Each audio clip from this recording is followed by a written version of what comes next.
Cập nhật xung đột Nga-Ukraine. NATO cảnh báo dấu hiệu cho thấy Trung Quốc đang nhen nhóm kế hoạch hỗ trợ Nga. Thực hư vụ cảnh báo không kích vang lên ở nhiều thành phố Nga. Ông Putin nói Nga sẽ đẩy mạnh phát triển bộ ba hạt nhân. Theo một cựu quan chức Nga, Ukraine phải tấn công vào lãnh thổ Nga mới có thể giành chiến thắng. Báo cáo của ISW cho rằng Nga đã thay đổi chiến thuật ở Bakhmut. Giữa lúc ấy, Anh đẩy mạnh sản xuất vũ khí để giúp Ukraine đẩy lùi lực lượng Nga. Cộng hòa Séc tiết lộ số vũ khí chuyển đến Ukraine.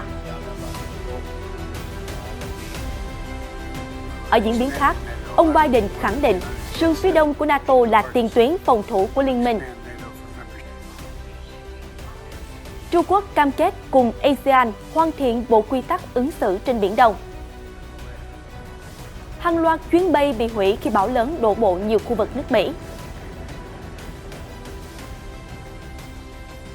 Khoảnh khắc sạt lở đất bất ngờ chặn ngang một con đường cao tốc ở Peru. Tất cả sẽ được gửi đến quý vị ngay sau đây.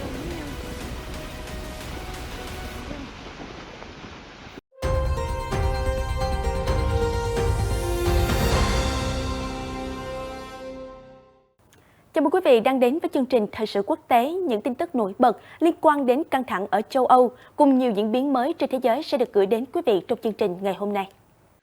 Theo đài Sky News, ngày 23 tháng 2, Tổng thư ký NATO Jens Stoltenberg đã cảnh báo một số dấu hiệu cho thấy Trung Quốc có thể đang lên kế hoạch hỗ trợ cho Nga trong cuộc chiến. Cụ thể, khi được hỏi liệu NATO có bất kỳ dấu hiệu nào cho thấy Trung Quốc có thể sẵn sàng cung cấp vũ khí hoặc hỗ trợ khác cho Nga hay không, ông Stoltenberg trả lời rằng có. Liên minh phương Tây kêu gọi mạnh mẽ Bắc Kinh tránh những hành động có thể vi phạm pháp luật quốc tế. Cuối tuần trước, Mỹ cho biết thông tin tình báo tiết lộ Trung Quốc có thể bắt đầu cung cấp vũ khí cho Nga. Trong cuộc trả lời với đài CBS, Ngoại trưởng Mỹ Antony Blinken nói rằng Trung Quốc đang cân nhắc hỗ trợ vũ khí sát thương cho Nga.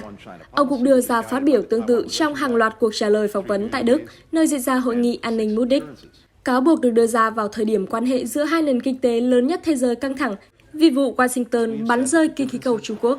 Trung Quốc đến nay vẫn từ chối lên án chiến dịch quân sự của Nga, nhưng cũng tránh vượt qua bất kỳ lằn ranh đỏ nào, có thể dẫn đến các biện pháp trừng phạt. Giới chức phương Tây cho biết họ cũng đang theo dõi chặt chẽ tình hình ở Ukraine khi đề phòng khả năng xảy ra một cuộc xung đột ở đảo Đài Loan. Một cảnh báo không kích đã được phát lên trong các đài phát thanh của Nga, kêu gọi người dân tìm nơi trú ẩn trước khi nguy cơ xảy ra một cuộc tấn công bằng tên lửa. Tuy nhiên, đài Sky News dẫn lời các quan chức Nga tuyên bố cảnh báo này là giả, là hậu quả của một cuộc tấn công mạng. Theo Sky News ngày 22 tháng 2, thông điệp được cho là đã phát đi ở nhiều thành phố trên khắp nước Nga. Chú ý, một cảnh báo không kích đang được công bố. Mọi người đến nơi trú ẩn ngay lập tức. Chú ý, nguy cơ tấn công bằng tên lửa. Tuy nhiên, Nga khẳng định thông tin trên là không đúng sự thật do tin tặc tấn công. Trong một bài đăng trên Telegram, Bộ Tình trạng Khẩn cấp của Nga khẳng định đó là một báo động giả. Đây không phải là lần đầu tiên Nga đối mặt với một vụ tấn công mạng như vậy. Vào tháng 5 năm ngoái, các chương trình phát sóng trên truyền hình của Nga đã bị hacker chèn vào những khẩu hiệu phản chiến ở Ukraine khi hàng triệu người theo dõi lễ kỷ niệm ngày chiến thắng, theo Sky News.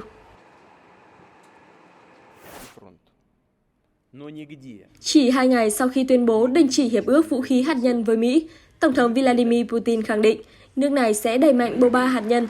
Phát biểu của ông được đưa ra để đánh dấu Ngày Người Bảo vệ Tổ quốc. Theo đài Sky News ngày 23 tháng 2, chủ nhân Điện Kremlin đang đề cập đến tên lửa hạt nhân trên đất liền, trên biển và trên không.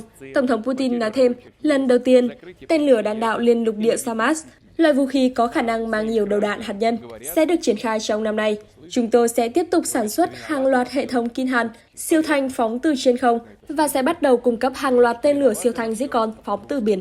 Đài Sky News dẫn lời ông Putin nói, được biết, hiệp ước New START mà Nga tuyên bố đình chỉ là thỏa thuận kiểm soát vũ khí cuối cùng còn lại của Nga với Mỹ, nhằm đã hạn chế số lượng đầu đạn hạt nhân mà mỗi quốc gia có thể triển khai. Liên quan đến chiến thuật của Ukraine trong thời gian tới, một cựu quan chức thuộc Bộ Ngoại giao Nga, Boris Bondarev, cho rằng Kiev nên tấn công các mục tiêu hợp pháp bên trong nước Nga để giành chiến thắng. Newsweek hôm 22 tháng 2 đưa tin. Được biết, ông Bondarev, 42 tuổi, đã làm việc ở Bộ Ngoại giao Nga từ năm 2002 đến năm 2022. Ông từng đảm nhiệm vai trò cố vấn thuộc phái Bộ Ngoại giao Nga, Văn phòng Liên Hợp Quốc ở Geneva, trước khi nghỉ việc vào tháng 5 do xung đột Nga và Ukraine. Ông Bondarev là ngoại giao duy nhất của Nga công khai rời nhiệm sở do xung đột. Trong đơn từ chức, ông cho rằng chiến dịch quân sự đặc biệt không chỉ đang gây tổn hại cho người dân Ukraine mà còn đang ảnh hưởng nghiêm trọng đến người dân Nga. Trong cuộc trao đổi với tạp chí Newsweek, ông Bondarev cho biết ông không có hiểu lắm về quan điểm của phương Tây khi họ không muốn Ukraine tấn công vào lãnh thổ Nga. Bạn không thể chiến thắng trong một cuộc chiến nào bạn không tấn công đối phương, ông nói. Tất nhiên, Ukraine không nên nhắm mục tiêu vào các nhà máy điện hoặc cơ sở hạ tầng dân sự. Theo đó, các căn cứ không quân, căn cứ tên lửa, bệ phóng tên lửa và nhà kho sẽ là những mục tiêu hợp pháp. Ông Bondarev cho biết thêm. Theo Newsweek, khi trả lời phỏng vấn vào tháng 12 năm trước, Tổng thống Ukraine Volodymyr Zelensky cho biết 62% các cuộc tấn công bằng tên lửa của Nga có mục tiêu là các cơ sở dân sự của Ukraine, khiến cho nhiều thành phố, thị trấn, làng mạc và khu định cư bị hư hại nặng nề. Trong khi đó, Nga luôn phủ nhận việc nhắm mục tiêu vào các khu dân sự. Moscow khẳng định các cuộc tấn công có mục tiêu là những cơ sở quân sự và cơ sở hạ tầng năng lượng Ukraine.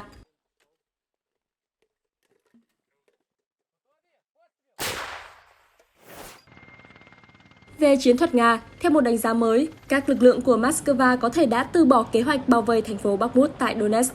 Theo Newsweek, báo cáo hôm 21 tháng 2 từ Viện Nghiên cứu Chiến tranh ISW có trụ sở tại Mỹ cho biết mức độ chú ý của các blogger chuyên theo dõi các hoạt động quân sự của Nga cho thấy Moscow đã từ bỏ kế hoạch bao vây Bakhmut.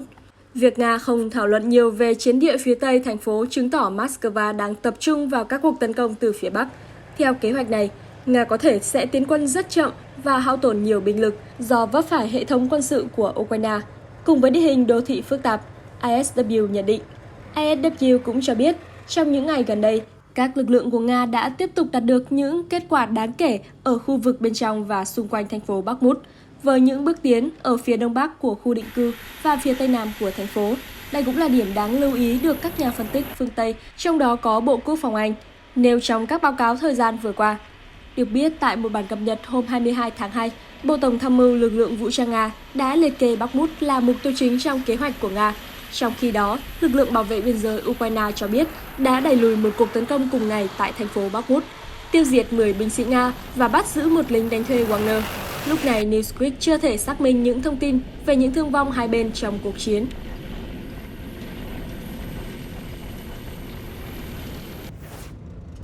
Bộ trưởng Quốc phòng Anh Ben Wallace ngày 22 tháng 2 cho biết, nước này đã khởi động các dây chuyền sản xuất để thay thế vũ khí gửi đến Ukraine, đồng thời tăng cường sản xuất đạn pháo để cố giúp Kiev đẩy lùi lực lượng Nga.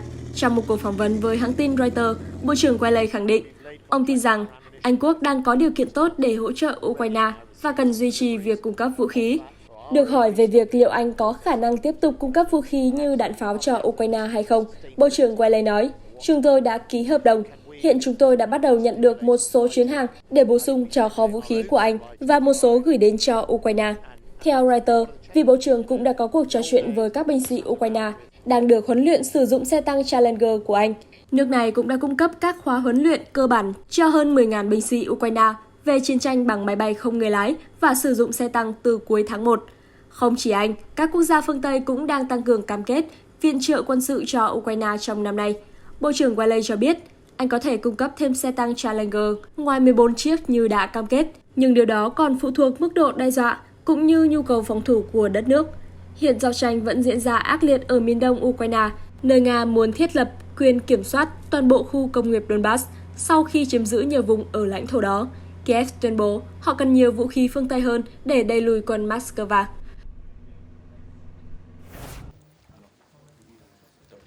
Cũng nói về nỗ lực tiếp sức Ukraine của phương Tây, Cộng hòa Séc ngày 22 tháng 2 thông báo cũng đã cung cấp hàng trăm thiết bị quân sự hạng nặng cho Ukraine trong năm qua, trong đó có 89 xe tăng và tiếp tục các nỗ lực viện trợ cho Kiev.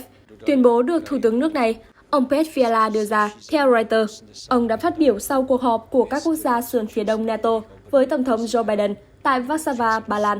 Cộng hòa Séc là một trong những nước ủng hộ sớm nhất và mạnh mẽ nhất của Kiev. Lần đầu tiên nêu chi tiết về mức độ hỗ trợ đối với Ukraine, Ông Fiala cho biết, nước này đã vận chuyển 226 xe chiến đấu và bộ binh bọc thép, 38 khẩu pháo, 33 bệ phóng tên lửa, 6 hệ thống phòng không và 4 máy bay trực thăng. Nhờ những nỗ lực của Cộng hòa Séc, hàng trăm phương tiện quân sự hạng nặng đã được chuyển đến Ukraine cho đến nay, cùng hơn 1 triệu tên lửa, lựu đạn chống tăng, đạn dược cỡ nòng lớn, với tổng giá trị khoảng 40 tỷ krona, tương đương 1,8 tỷ USD. Thủ tướng Fiala phát biểu. Ông cho biết, 1/4 viện trợ là trực tiếp từ các kho vũ khí quốc gia, trong khi số khác được giao cho các nhà sản xuất. Chúng tôi làm được điều đó không chỉ nhờ quyết tâm của chính mình mà còn nhờ các đồng minh hỗ trợ tài chính, nguồn lực tài chính để hiện đại hóa quân đội, ông Fiala nói. Đại sứ quán Mỹ tại Praha tuần trước cho biết Hoa Kỳ sẽ cung cấp 200 triệu đô la cho Cộng hòa Séc để nâng cấp quân sự và thay thế thiết bị quân sự gửi đến Ukraine.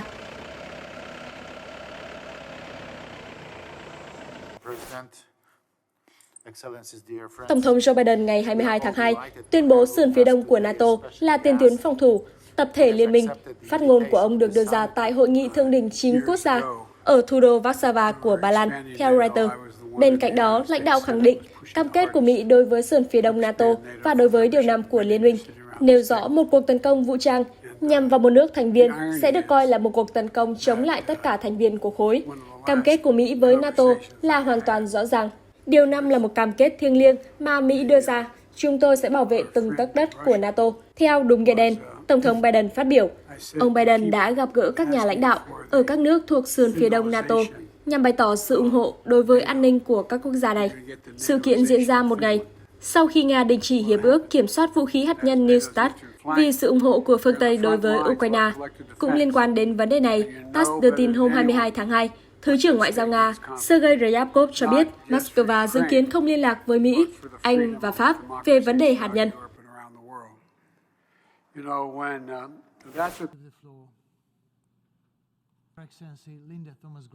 Reuters ngày 22 tháng 2 đưa tin, Mỹ và EU kêu gọi các quốc gia của Đại hội đồng Liên Hợp Quốc gồm 193 thành viên bỏ phiếu về một nghị quyết hòa bình ở Ukraine, trong một cuộc bỏ phiếu mà Mỹ nói sẽ đi vào lịch sử. Đại sứ Mỹ tại Liên Hợp Quốc Linda Thomas-Greenfield phát biểu, cuộc bỏ phiếu sẽ thể hiện trường lập của các quốc gia về vấn đề này, nhân một năm nổ ra xung đột Nga-Ukraine. Trong khi đó, nhà ngoại giao hàng đầu của Liên minh châu Âu, ông Josep Borrell lưu ý rằng, việc không ngăn chặn Nga sẽ làm tăng nguy cơ đối với bất kỳ quốc gia nào khác trên thế giới đối mặt với một hành động gây hấn tương tự.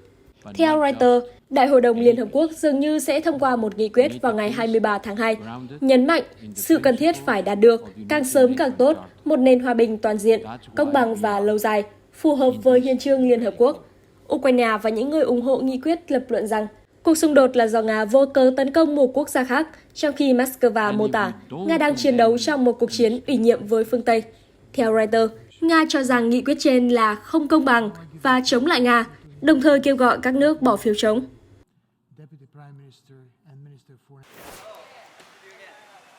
Chuyển sang mối quan hệ giữa Trung Quốc và các quốc gia ASEAN, quan chức Indonesia và Trung Quốc cho biết các cuộc đàm phán về bộ quy tắc ứng xử trên Biển Đông sẽ được đẩy mạnh trong năm nay khi xuất hiện nhiều lo ngại về những hành động quyết đoán của Bắc Kinh trên tuyến hàng hải chiến lược này. Theo Reuters, với vai trò chủ tịch khối ASEAN, Ngoại trưởng Indonesia Retno Marsudi vừa qua có cuộc gặp mặt với người đồng cấp Trung Quốc Tần Cương tại Jakarta trước khi vòng đàm phán về bộ quy tắc được khởi động vào tháng 3. Trả lời phỏng vấn hôm 22 tháng 2, Ngoại trưởng Retno cho biết Indonesia và ASEAN muốn thiết lập một bộ quy tắc ứng xử mang tính hiệu quả và khả thi. Trong khi đó, Ngoại trưởng Tần Cương khẳng định Trung Quốc muốn cùng với ASEAN bảo vệ hòa bình và giữ ổn định cho hành lang thương mại chiến lược, có giá trị vận chuyển hàng hóa đến hơn 3.000 tỷ đô la mỗi năm. Trung Quốc sẽ làm việc với các quốc gia khối ASEAN để đẩy nhanh các cuộc tham vấn về bộ quy tắc. Liên quan đến những tranh chấp trong khu vực, Ngoại trưởng Trung Quốc cho biết các quốc gia Đông Nam Á không bị buộc phải chọn bên. Chiến tranh lạnh thời hiện đại và sự cạnh tranh giữa các cường quốc không nên ảnh hưởng đến khu vực châu Á-Thái Bình Dương.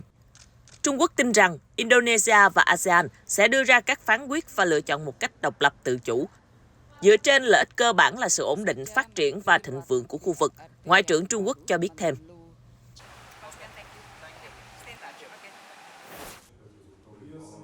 Trong bối cảnh tình hình xung đột Ukraine không ngừng tăng nhiệt, Tổng thống Serbia Alexander Vučić mới đây nói rằng thế giới đang chuẩn bị chiến tranh khi các nước gia tăng sản xuất vũ khí, đạn dược. Phát biểu được nhà lãnh đạo đưa ra tại hội chợ vũ khí Indes được diễn ra ở các tiểu vương quốc Ả Rập Thống Nhất UAE. Ông Vucic nói với các phóng viên rằng, mọi người đang cần đạn dược, các quốc gia đang mua sắm mọi thứ. Do đó, những vũ khí chúng tôi sản xuất ra đều bán được. Xung đột ở Ukraine đã làm gia tăng nhu cầu vũ khí. Tổng thống Serbia cho biết, nhu cầu mua tên lửa Grad cho hệ thống phóng đa nòng đã tăng 70%. Hiện, chính quyền Belgrade đang mở rộng sản xuất đạn dược. Ông Vucic nói, đạn dược của chúng tôi bán chạy như tôm tươi. Ông Vucic cho hay, Nga sử dụng hết 35.000 viên đạn mỗi ngày, trong khi Ukraine là khoảng 16.000 viên. Tuy nhiên, quân đội của chúng tôi vẫn giữ lại nhiều vũ khí, ít nhất là 30% những thứ được sản xuất sẽ được giữ lại cho Serbia. Chúng tôi chỉ có thể bán những lô hàng dư thừa. Mọi người đều muốn chiến đấu và sẵn sàng cho chiến tranh, ông Vucic nói thêm. Theo nhà lãnh đạo Serbia, tình hình trong khu vực lân cận có nhiều rủi ro. Vì vậy, chính quyền Belgrade sẽ nhập khẩu bất kỳ vũ khí nào, bao gồm cả máy bay chiến đấu Rafale của Pháp và máy bay không người lái của UAE. Triển lãm quốc phòng toàn cầu Indes 2023 được tổ chức tại Abu Dhabi là một trong những hội chợ vũ khí lớn nhất thế giới. Sự kiện này có sự tham gia của 1.350 nhà cung cấp vũ khí từ 65 quốc gia. Ngoài đạn dược, Serbia còn quảng cáo cho pháo tự hành Nora và xe bọc thép Laza.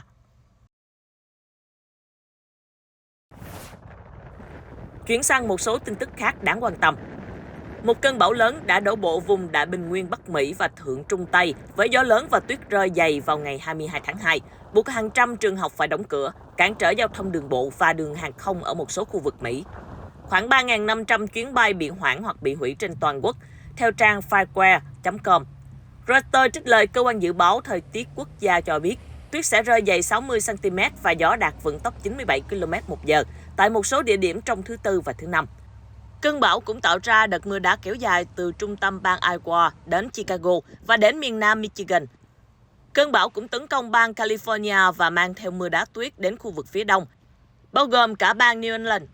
Các chuyên gia cho biết tần suất và cường độ ngày càng tăng của những cơn bão như vậy, xen kẽ với những đợt nắng nóng và khô hạn khắc nghiệt, là những dấu hiệu của biến đổi khí hậu.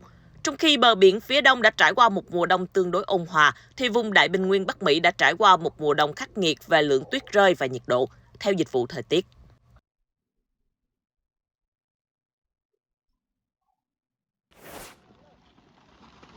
Một người đi đường đã vô tình quay lại khoảnh khắc vụ lở đất xảy ra trên một con đường ở thành phố bang Ayacucho của Peru vào ngày 22 tháng 2. Rất may là không có thương vong nào được ghi nhận. Đoạn video do một người tên là Salaimora Vincatoma quay cho thấy nhiều phương tiện đang đậu trên đường khi đất đá rơi xuống chắn ngang đoạn đường cao tốc. Bức xúc vì không thể di chuyển, nhiều người bỏ lại xe đi bộ băng qua bãi đá lớn. Những người khác có thể đi bộ, nhưng tôi thì không thể vì mẹ tôi đã già. Marcelina Palacios, một hành khách trên xe buýt đang trên đường đi từ Ica đến Bausa cho biết, hồi tháng 2 vừa qua, các trận lở đất do mưa lớn gây ra đã cuốn đất đá, thực vật và bùn đổ ập xuống nhiều ngôi làng ở miền Nam Peru, làm cho ít nhất 36 người thiệt mạng. Chuyển sang thông tin khác liên quan đến khu vực châu Phi. Điều phối viên Liên Hợp Quốc cho biết cần huy động khoản tiền kỷ lục gần 2,3 tỷ đô la trong năm nay để giải quyết tình trạng di dời hàng loạt của người dân ở phía đông Cộng hòa Dân chủ Congo sau một cuộc tấn công lớn của phiến quân M23 vào năm ngoái. Hãng tin Reuters cho hay tình trạng bạo lực ở miền đông Congo, khu vực rộng lớn giàu khoáng sản, đã trở nên tồi tệ hơn khi lực lượng quân nổi dậy M23 thực hiện các cuộc tấn công quy mô lớn tại tỉnh Bắc Kivu vào tháng 3 năm 2022, khiến cho hơn 60.000 người phải di tản. Trả lời phỏng vấn hôm 20 tháng 2, điều phối viên Liên Hợp Quốc Bruno Clemenquist cho biết Cộng hòa Dân chủ Congo đang có 5,7 triệu người cần di tản, cao nhất trong số các quốc gia tại châu Phi. Số người cần di tản rất cao, chủ yếu do tình hình xung đột ở các tỉnh phía đông Congo. Ngân sách cần thiết của năm 2023 cũng cao hơn bởi chi phí hoạt động đã tăng rất nhiều khi giá cả toàn cầu leo thang bởi chiến sự tại Ukraine. Ông Clemenquist cho biết thêm, được biết các khoản chi ngân sách chủ yếu dùng để viện trợ thực phẩm, nước, nơi trú ẩn và thuốc men cho người dân Congo. Trong năm 2022, Liên Hợp Quốc đã lên kế hoạch chi gần 1,9 tỷ đô la cho quốc gia này. Mặc dù vậy, các hoạt động nhân đạo chỉ đạt được 48% kế hoạch, khi các tổ chức của Liên Hợp Quốc chỉ tiếp cận được hơn 5 triệu trong số 8,8 triệu đối tượng mục tiêu. Hiện tại, quân đội Congo đang gặp khó khăn trong việc giải quyết xung đột với quân nổi dậy. Chính quyền Congo cũng gây ra bất đồng ngoại giao với Rwanda, với cáo buộc là quốc gia láng giềng đang hỗ trợ cho quân nổi dậy. Mặc dù vậy, Rwanda luôn phủ nhận cáo buộc này. Tình trạng mất an ninh ở phía đông đang làm tăng khả năng xảy ra các cuộc khủng hoảng nhân đạo khác như tình trạng thiếu lương thực bởi biến đổi khí hậu. Tổ chức từ thiện y tế Médecins Sans Frontières cũng cho biết Congo thường xuyên bị bùng phát dịch sởi, bùng phát gần nhất khiến cho 150.000 người mắc bệnh và 1.800 người tử vong vào năm ngoái. Trước cột mốc tròn một năm xung đột ở Đông Âu, phóng viên Reuters ghi nhận, tại Kiev có rất nhiều dấu hiệu về sự kháng cự bình tĩnh của người dân. Khi tên lửa và máy bay không người lái vẫn ngày đêm đe dọa, mọi người đã chọn cách thích ứng với hoàn cảnh và tiếp tục cuộc sống của mình, không chỉ là tồn tại. Khi tên lửa xé toạc bầu trời Kiev vào một buổi sáng giữa tháng 2 năm 2023, một nhóm học sinh trung học vẫn bình tĩnh ngồi dựa vào bức tường nhà ga tàu điện ngầm, tập trung lắng nghe hướng dẫn của cô giáo Olena. Nhằm tránh buổi học lại bị tên lửa ngắt quãng, cô Olena đã khẩn trương đưa cả lớp xuống ga tàu khi còi báo động vang lên. Chúng tôi dạy toán, sinh học, hóa học và các môn khác, giống như chương trình bình thường. Cô Olena nói với Reuters, không tiết lộ họ tên đầy đủ của mình. Phóng viên ghi nhận có rất nhiều dấu hiệu về sự kháng cự bình tĩnh ở Kiev và một số nơi khác của Ukraine. Khi tên lửa và máy bay không người lái vẫn ngày đêm đe dọa tính mạng, người dân thủ đô đã chọn cách thích ứng với hoàn cảnh và tiếp tục cuộc sống của mình, không chỉ là tồn tại. Gần một năm trôi qua, cuộc tấn công của Nga cướp đoạt sinh mạng và làm đảo lộn cuộc sống của hàng chục triệu người, nhưng cũng đoàn kết một quốc gia, Reuters viết. Chỉ vài ngày sau khi tên lửa bắt đầu trút xuống vào hôm 24 tháng 2 năm 2022, Kiev, thành phố khoảng 3 triệu dân, đã đứng lên chiến đấu với quân Nga trên mặt đất và trên bầu trời. Hàng vạn người di tản trên đường cao tốc, hàng vạn người khác đổ xuống ga tàu hỏa. Những ngày đầu tiên là khó khăn nhất. Trích lời nhân viên đường sắt Tamara Chayalo, người đã giúp cải tạo mạng lưới tàu ngầm thành hệ thống trú ẩn. Mọi người lúc đó đều hoảng loạn, Tamara nói. Bản thân cô không về nhà suốt 3 tuần. Lực lượng Ukraine đã chiến đấu ác liệt, buộc quân Nga rời khỏi vùng ngoại ô thủ đô, mà khi đó Moscow nói là chủ động rút quân để bày tỏ thiện chí đàm phán. Thế nhưng người dân Kiev chưa kịp vui mừng, thành phố lại đỏ lửa vào mùa thu năm ngoái, khi tên lửa trút xuống dồn dập như mưa bão, tàn phá các cơ sở hạ tầng quan trọng. Ukraine nói rằng, tên lửa Nga đang muốn đập nát ý chí của họ, giống như cách đập nát những tòa nhà. Thế nhưng tinh thần của Kiev còn cứng hơn bê tông cốt thép, tiếp tục trụ vững cho đến nay.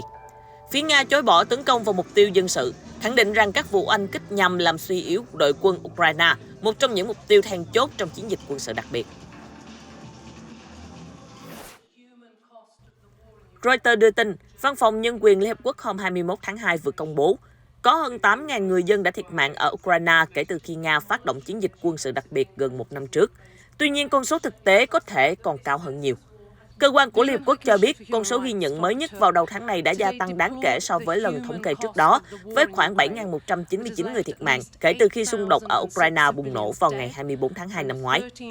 Theo phát ngôn viên của Văn phòng Cao ủy Nhân quyền Liên Hợp Quốc, Elizabeth Horozo, phần lớn thương vong dân sự là do vũ khí nổ với sức công phá diện rộng, bao gồm đạn pháo, tên lửa hành trình và tên lửa đạn đạo. Hầu hết vụ oanh kích xảy ra ở các khu vực đông dân cư. Bà Horozo nói thêm.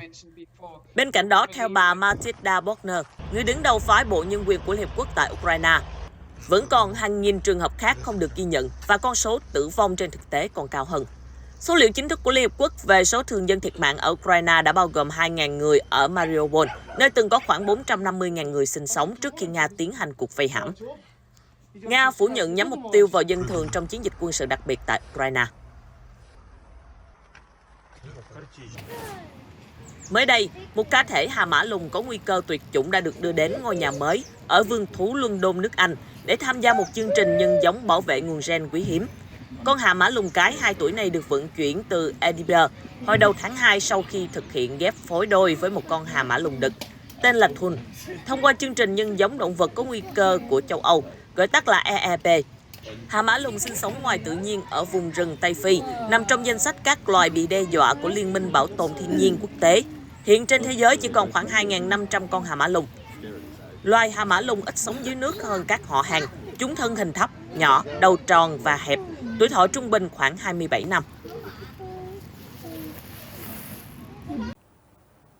Và tin tức vừa rồi cũng đã khép lại chương trình ngày hôm nay. Cảm ơn quý vị đã quan tâm theo dõi. Xin chào và hẹn gặp lại trong các chương trình sau.